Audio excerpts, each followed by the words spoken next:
Hello everyone, welcome to my channel Being Happy। मेरा नाम doctor Sonal Gupta है और मैं एक काउंसलिंग साइकोलॉजिस्ट हूँ। आज का जो टॉपिक ऑफ डिस्कशन है वो है digital wellness. During the lockdown situation we all have switched to online mode. तो अब एजुकेशन भी ऑफलाइन से ऑनलाइन की तरफ बढ़ चुकी है और हम एज ह्यूमंस उसको बहुत ही ईजिली और बहुत ही अच्छे तरीके से अडेप्ट कर रहे हैं। बट टेक्नोलॉजी के अपने ही कुछ प्रोज एंड कॉन्स, कुछ फ़ायदे कुछ नुकसान हैं। तो मैं यही टॉपिक आपके साथ डिस्कस कर रही हूँ विच इज़ डिजिटल वेलनेस। जब हम डिजिटल वेलनेस की बात करें तो उसमें आता है कि हमारा स्क्रीन टाइम कितना है, और जब हम स्क्रीन टाइम की बात कर रहे हैं so we have to be sure कि हमारा इफ़ेक्टिव एफिशिएंट स्क्रीन टाइम कितना है। सो डिजिटल वेलनेस भी बहुत ही ज़रूरी है हमारी वेलबींग के लिए, हमारी मेंटल हेल्थ के लिए। सो मैं आपसे कुछ शेयर करूँगी जो टिप्स हैं रिगार्डिंग डिजिटल वेलनेस। सबसे पहले ज़रूरी है जो हर फील्ड में है, पंक्चुअलिटी एंड डिसिप्लिन। जब आप एक टेक्नोलॉजी का इस्तेमाल कर रहे हैं तो आपका पर्पस, आपका गोल, आपका टाइम निर्धारित होना चाहिए, डिफाइंड होना चाहिए कि अगर मैंने लैपटॉप खोला है या मोबाइल खोला है तो उस समय में मैं क्या टारगेट अचीव करना चाह रहा हूँ। So discipline and punctuality is very important.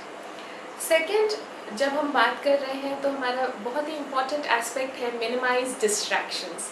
कई बार होता है कि हम गूगल पे या हम अपने वर्क रिलेटेड कोई सर्च करते हैं और from one topic to another switch करते जाते हैं। तो कई बार हम टॉपिक से डिविएट भी हो जाते हैं, कई बार हम अपने ही ऑनलाइन रिसर्च के बदले हम मूवीज़ या सॉन्ग्स या कोई आर्टिकल रीड करने लगते हैं। सो उससे हमारा टाइम उतना प्रोडक्टिवली यूज़ नहीं हो पाता। So we have to identify कि जब हम उस समय उस मशीन को, उस टेक्नोलॉजी को इस्तेमाल कर रहे हैं तो हमारा ऑब्जेक्टिव क्या है।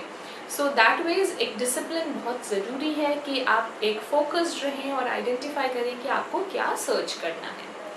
दूसरी बात है कि आपको टेक्नोलॉजी और फैमिली के बीच में एक बैलेंस बनाना है। वर्क फ्रॉम होम है, जाहिर सी बात है आप 24 आवर अवेलेबल हैं, आप घरों में हैं, टेक्नोलॉजी भी है, फैमिली भी है। सो एक बैलेंस जब तक नहीं बनेगा कि हाँ अगर मैं इतना टाइम अपने वर्क को दे रहा हूँ तो कुछ समय मुझे अपने एक्सक्लूसिवली फैमिली के लिए भी निकालना है। So the third thing which we are talking about is identify what is your family time and identify what is your work time। तो जब हम ये आइडेंटिफाई कर लेंगे तो प्रोबेबली चीज़ें कुछ इम्प्रूव होंगी। So first thing is punctuality, second thing is minimise distraction, and third is identify and make a balance between your work and your family। So this is all for today. Thank you everyone. Thank you for watching. Keep coming back and we'll sort your problems. Thank you.